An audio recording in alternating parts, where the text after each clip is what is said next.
Derek Vale slapped the delivery box out of my hands in front of 60 employees. I watched $12 million in acquisition papers scatter across the marble floor. He thought I was just another driver blocking his morning. Nobody moved at first. That was what I noticed. Not the spilled documents, not the silence, the hesitation. Then one young receptionist stepped out from behind the desk. I kept my head down and let the cap shadow my face. 23 years building this company, and this was the first honest tour I had ever received. A man learns more from being ignored than from being applauded. Maya Reed reached the papers before Derek did. She crouched beside me, careful not to wrinkle a single page. I saw her notice the seal on the contract. Then I saw her choose silence. Derek laughed once, short and polished, like a man practicing cruelty in private. The employees behind him laughed because promotion had trained them well. I had come here to give away millions. I had not decided to whom. I walked back outside with the empty delivery cart rattling behind me. My phone vibrated twice in my pocket. Board meeting, 9:30. By noon, one of those employees would inherit more money than Derek could steal in a lifetime. Let me back all the way up. My name is Grant Hawthorne. I founded Hawthorne Logistics in 2001, with one leased warehouse, 2 used trucks, and a coffee maker that burned everything after 11 minutes. My wife Clara signed the first payroll checks at our kitchen table, while our son slept in a laundry basket beside the radiator. She died before the company became valuable enough for people to pretend they had always believed in me. At 6:18 that morning, I changed clothes in the executive garage beside parking space A01, where my name had been painted in gold letters I had never liked. The courier jacket belongs to an actual delivery driver named Oscar Bell, who had worked our downtown route for 9 years without one complaint. I had paid him triple and told him to take his daughter to breakfast. Then I pinned his temporary badge to my chest and loaded 3 boxes into the van myself. The first box held ordinary office supplies. The second held employee files Derek had buried. The third held transfer documents for the Clara Hawthorne Trust. $40 million set aside for workers who had carried the company without ever being invited upstairs. The security guard on duty was a man named Luis with tired eyes and a wedding ring polished thin at the edges. He scanned my badge, saw the courier name, and still said good morning like I mattered. That was the first name I wrote down, not because he smiled. Smiling is easy. He looked me in the face before he smiled. Character is what people do before they know they are being measured. I wrote his name beneath the clipboard flap with a pencil Clara once used to mark our son's height on the pantry door. The lobby had changed since I last entered through the front. New marble, new sculpture. New employees who knew my signature better than my face. A wall-sized screen played our company values in silver letters: dignity, service, trust. Underneath that screen, Derek Vale walked past an old woman dropping her purse and did not slow down. Ellie collected every coin, every receipt, every loose peppermint. Derek looked annoyed by the delay, as if mercy were a traffic problem. I watched him check his watch twice while the old woman thanked Ellie with both hands wrapped around hers. I was 10 steps from the elevators when Derek finally noticed me. Not my face, not my badge. The cart wheel squeaking against his imported shoes. He turned slowly with that clean, executive irritation I had spent years mistaking for confidence. Behind him stood Maya Reed, holding 3 folders against her chest like Maya kept one palm on the box after Derek knocked it down, as if the cardboard itself needed protection. I stayed on one knee longer than necessary, watching the room from below. It is strange what power looks like from the floor. Shoes, knees, hands tucked safely behind backs. Derek's shoes were black Italian leather. Maya's flats had a worn left heel. Ellie's hands were trembling, but she still reached for the scattered papers. Maya took the second box herself and led me away from the lobby before Derek could perform more leadership for the crowd. The freight elevator hall smelled of cardboard, floor wax, and burnt coffee from a machine that sounded older than half the interns upstairs. Ellie followed us with the clipboard clutched to her sweater.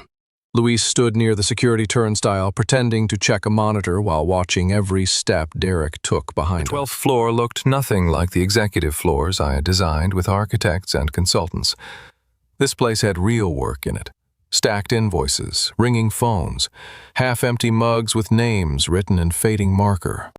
A printer blinked red near a wall calendar still turned to April, though it was already October 3rd. Maya set my box on a shared desk and handed me a paper towel for my scraped knuckles. Maya brought me into a break room the size of a generous closet.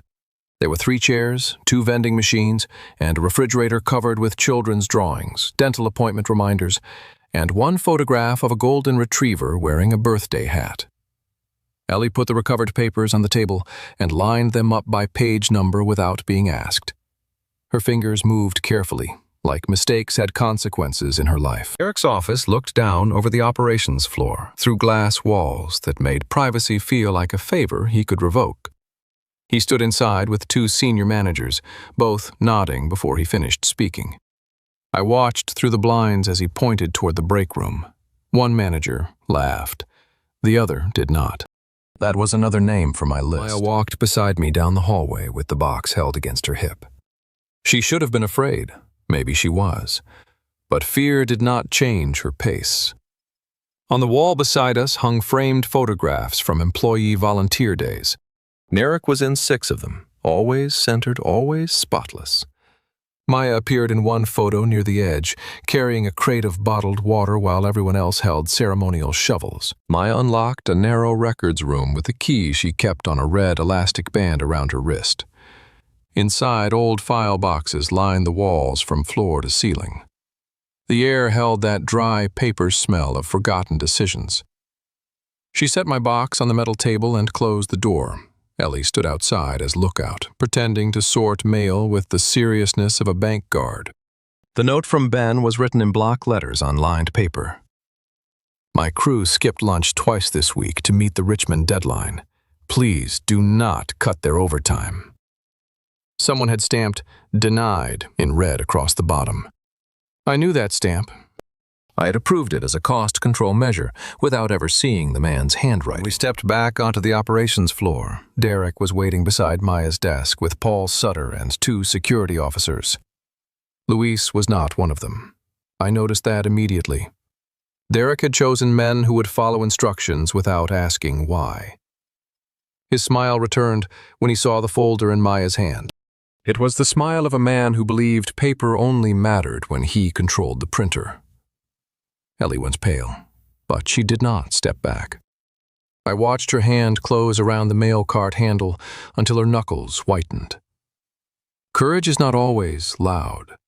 Sometimes it is a young woman staying exactly where fear told her not to stand. Derek made us sit in conference room 12B, the one with no windows and a table too large for honest conversation. He remained standing. Men like Derek stand when they want the room to feel smaller. Paul took notes on a legal pad without writing anything meaningful. Maya placed Ben Ortiz's folder on the table between them, neat as a blade. Derek turns toward me slowly. For the first time, he really looked at my face. Not enough to recognize me, enough to dislike that I was not afraid.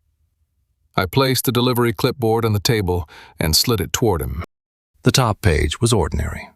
The page beneath it was not. Derek lifted the second page from the clipboard with 2 fingers, like the paper itself that offended him. His expression changed before he could stop it. Not fear yet. Calculation. Men like Derek do not become afraid first. They begin by measuring exits, witnesses, and how much of the truth can still be renamed as misunderstanding. The page was an internal bonus adjustment report Derek had marked for executive review but never submitted. 3 warehouse teams had earned performance payouts. Derek had redirected the money into a regional leadership retention pool. His own name sat at the top of that pool in clean black type. Maya read the report without touching it. That restraint impressed me. Her hands stayed folded in her lap, but I could see the pulse at her wrist. 11 years of watching people get cheated had finally been given a page number. Sometimes proof does not make a person louder. Sometimes it makes them still. She opened a locked drawer and removed a blue binder thick enough to make Paul Sutter step backward. The label on the spine said, "Maintenance Requests." Inside were dates, names, missed overtime corrections, safety complaints, and handwritten notes from employees who had trusted Maya because no one upstairs had earned it. The blue binder changed the room. Not dramatically. No one gasped. Real people do not gasp when years of pressure finally get a spine. They lean closer. They stop typing. They look at one another with the exhausted recognition of people who had thought they were alone in the same building. Derek took one step toward Maya's desk. Luis took one step away from the security desk and into the open floor. He did not touch Derek. He did not raise his voice. He simply stood where Maya could see him. A man in a Navy security jacket, deciding his paycheck was not worth his soul. Allison finally looked at me, not the jacket, my face. Her eyes narrowed with the faint effort of memory.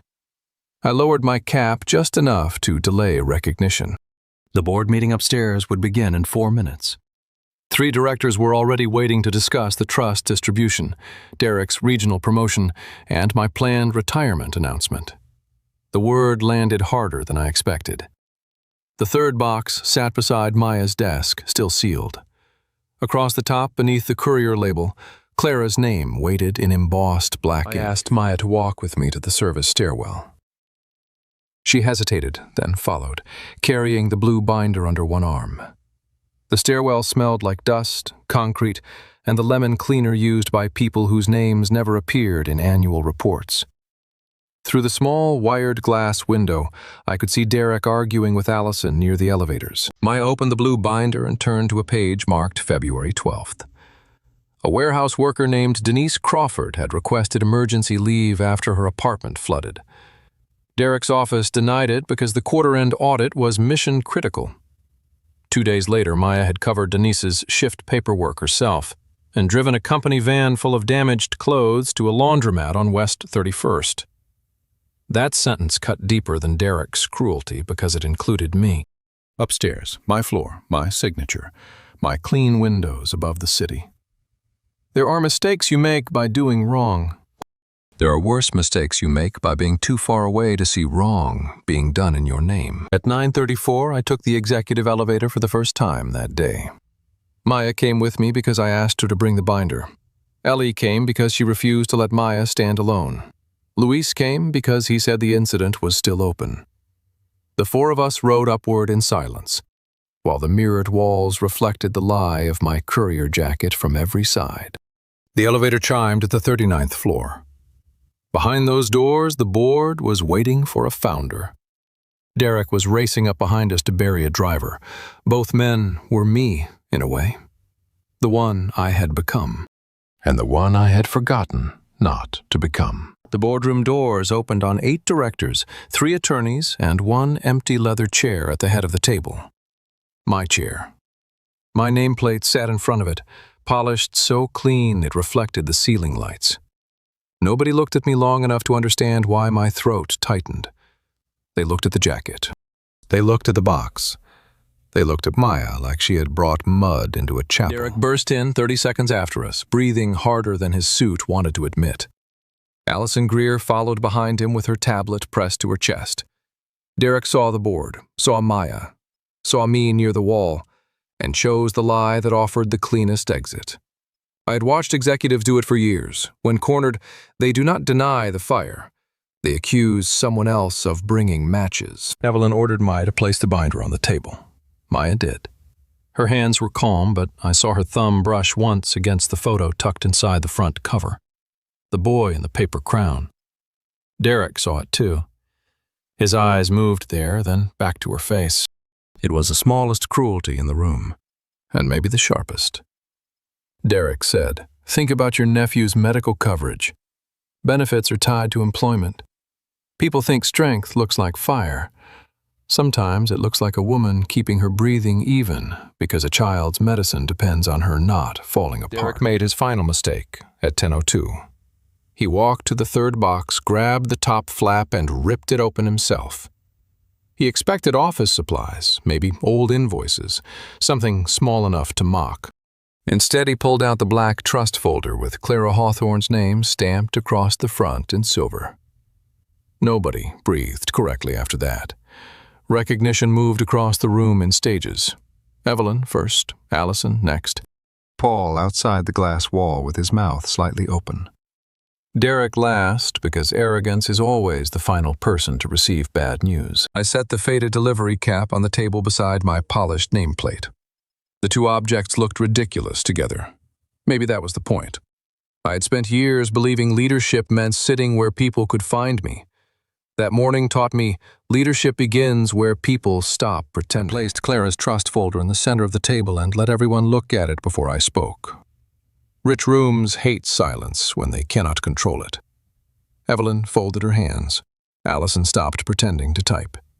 Derek stared at the folder like it had walked into the room carrying a weapon. In a way, it had. Truth is the only weapon that grows heavier after being hidden. I read the first page aloud. The Clara Hawthorne Trust would distribute $40 million in equity, direct grants, and debt relief to employees whose labor, loyalty, and character had gone unrewarded by formal leadership. I asked Maya to bring the binder to the table. She hesitated because decent people often hesitate before accepting power they never asked for. Then she walked forward and placed it beside Clara's trust folder. 2 records sat together, one written by lawyers, one written by conscience. The legal one had money. The human one had names. I looked at the blue binder in her arms. 11 years of names, 11 years of quiet evidence. I had arrived with a list made by executives. Maya had been carrying the real one. Outside the glass wall, the operations floor had gone still. Employees stood in clusters, pretending not to watch and failing beautifully. Ben Ortiz had arrived from the warehouse entrance with a yellow safety vest over his sweatshirt. Someone must have called him. He stood at the edge of the crowd like a man who expected bad news to know his address. Ben stepped inside only after Maya nodded. His hands were clean, but the creases held the kind of dust soap never fully removes. I knew his numbers. I knew his targets. I had not known his face. That should have embarrassed me more than Derek's theft, and it did. Neglect is not innocence. It is just harm committed from a comfortable distance. You wrote the Richmond overtime request.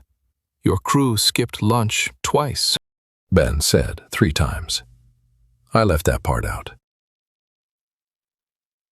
The room absorbed that slowly. Derek tried to recover by reaching for numbers. He always did. He spoke of margin protection, discretionary pools, performance alignment, and regional efficiency. The words were expensive curtains over a broken window. I let him speak for almost a minute, not because he deserved it, because I wanted everyone to hear how cruelty sounds when it wears a finance vocabulary. People lost rent money. That is not my responsibility. Grant said, "Thank you," for saying the true part out loud. Allison closed her eyes. Evelyn looked toward the attorneys. Paul Sutter stared at the carpet. Derek finally understood that the sentence had already convicted him. I opened the final page in Clara's trust folder. It was the page I had avoided for 3 years because her handwriting lived there. And grief makes cowards of men who can buy anything except one more ordinary morning. Clara had written one sentence in the margin. If you cannot find the right person, look for the one already carrying everyone. Maya Reed will receive $5 million. The room did not erupt. Real shock is quieter. Maya's hand went to the chair back. Ellie began crying without sound. Ben removed his cap. Luis looked at the ceiling like he needed help staying professional. Maya shook her head before the number had fully settled in the air. Of course she did. Some people have been responsible so long that receiving feels like theft. I had expected gratitude. I had not expected resistance. My nephew needs care. Others need more. Grant said, "Both things can be true. I didn't do it for money. That is why it found you." A person's worth is not proven by refusing help. Sometimes dignity is letting the right door open and walking through before fear locks it again. Derek moved toward the exit while everyone watched Maya. I saw him because I had spent the morning studying exits too. He reached the door before Louise stepped gently into his path. No drama, no force, just presence. Allison lifted her tablet and spoke the sentence Derek had been out running since the lobby. Derek Vale is suspended pending investigation. You built fear.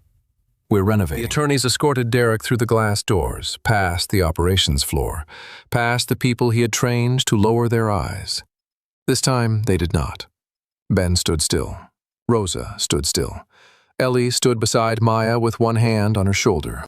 Derek looked at me once, searching for the private mercy men like him never offer, but always expect.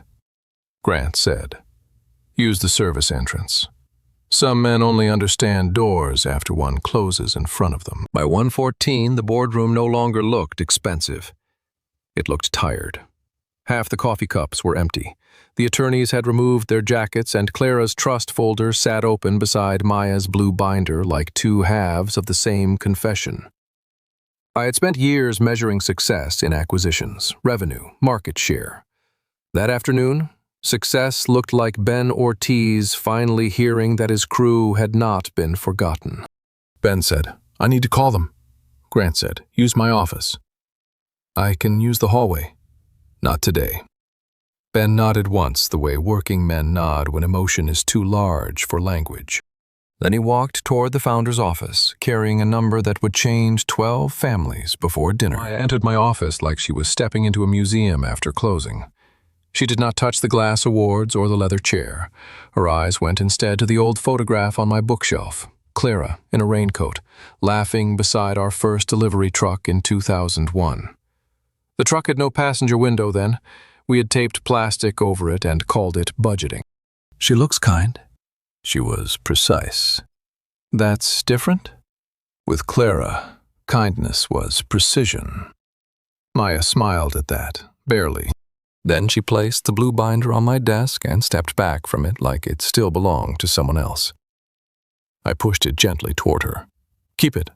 For the committee you're leading." Maya sat alone in the break room at 219. I found her there with both hands wrapped around a paper cup she had not drunk from. She had held herself together through Derek, the board, the money, the hospital call. But relief is dangerous when a person has survived too long without it. I was ready to lose my job. I know. I wasn't ready for someone to believe me. Neither was I. She looked at me then, not as a billionaire, not as a founder, just as another tired adult who had failed something important and was finally trying to stop failing. The first review committee meeting happened in the same windowless room where Derek had tried to fire Maya. That felt right. Some rooms deserve to be repurposed. Maya sat at the head of the table because I asked her to, and because Ellie pulled out the chair before she could refuse. Around her sat Ben, Rosa, Luis, Allison, 2 warehouse leads, and 1 payroll analyst who admitted she had been afraid to speak for 3 years. I flagged the reversals. Who saw them? Everyone above me. Ben said, "Then we start there." Maya opened the blue binder. No speech, no drama, just page 1. Names became people again. That is where repair begins. At 6:03, I walked out through the front entrance, wearing the courier jacket again. The sun had dropped behind the buildings, turning the glass towers gold at their edges. Ellie stood by the revolving door and handed me the clipboard I had left downstairs that morning. "You forgot this?"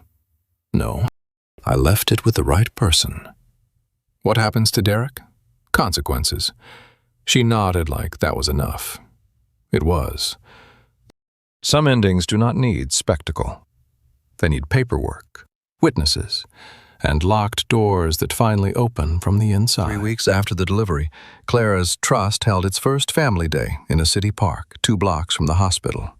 No stage, no sponsors, no banner with my face on it, just picnic tables, folding chairs, food from a place Rosa recommended, and children running through grass that had been cut too short. Louise stood near the grill talking with Ben. Ellie helped tape paper stars to a cardboard delivery box. Rosa told Allison exactly which payroll form still made no sense.